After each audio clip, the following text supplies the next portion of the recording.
Question number 8. Order. Order. Question number 8. Catherine Delahunty. Tēnā koe, Mr Speaker. Kia ora koutou katoa. To the Minister of Education, how many schools in Aotearoa, including state and special schools, have seclusion rooms? The Honourable Hekia Parata. Tēnā koe, Mr Tēnā Speaker. koe. Mr Speaker, the Ministry has advised me that of the 64 special schools, 8 have seclusion rooms. Given the 2 complaints I was made aware of, one of which was Miramar Central School, the other of which is the subject of a police complaint, I directed the Ministry to urgently survey all schools to establish whether any other schools have such rooms. That process is not yet complete. I have made it clear that seclusion is an unacceptable practice, and a working group from the sector has been developing guidelines on better restraint and behaviour management practices, which are shortly to be published.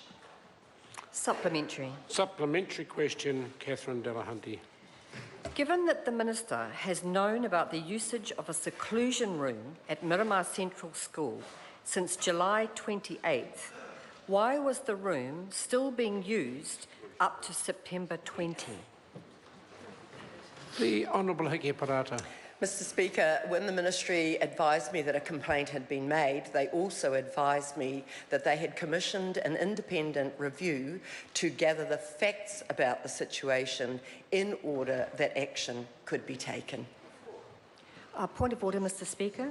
Point of order, Catherine Delahunty. I seek leave to table an answer to a written question that shows that the Minister has been aware of the issue. All written questions are published already for members. From last night? They're all available for members. They've only got to go.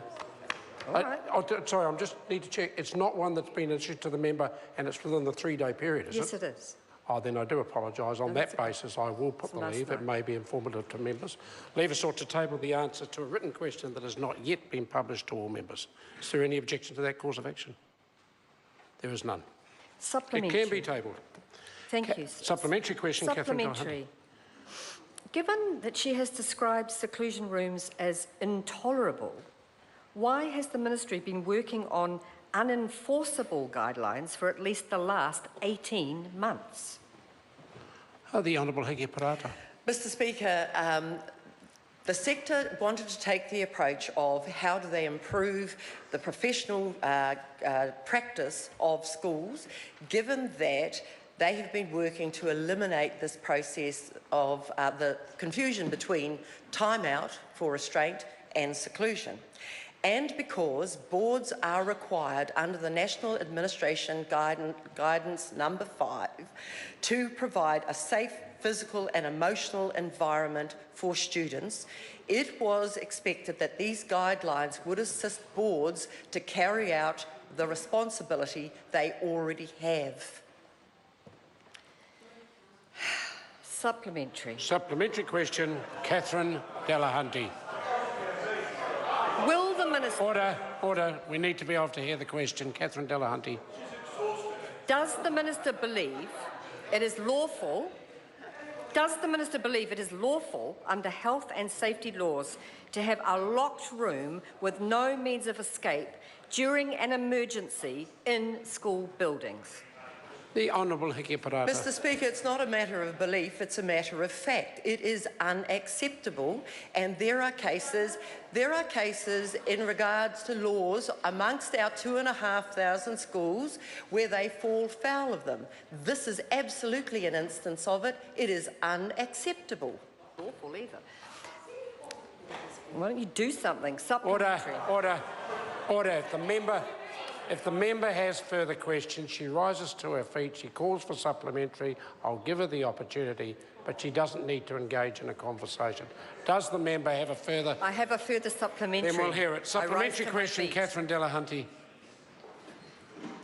Will the Minister immediately decommission all seclusion rooms in all schools in Aotearoa as requested by the Children's Commissioner? The Honourable Hiki Parata. Mr Speaker, the point I have been making is that that is already the case. However, the school and the other schools that have them have fallen foul of existing requirements. So now we're focusing on how to help them understand what their responsibilities are and how to ensure that where there are children who do have extreme behaviour, who may either hurt themselves or other children or other adults, that there is appropriate behaviour management in those circumstances, and seclusion rooms are not part of those options.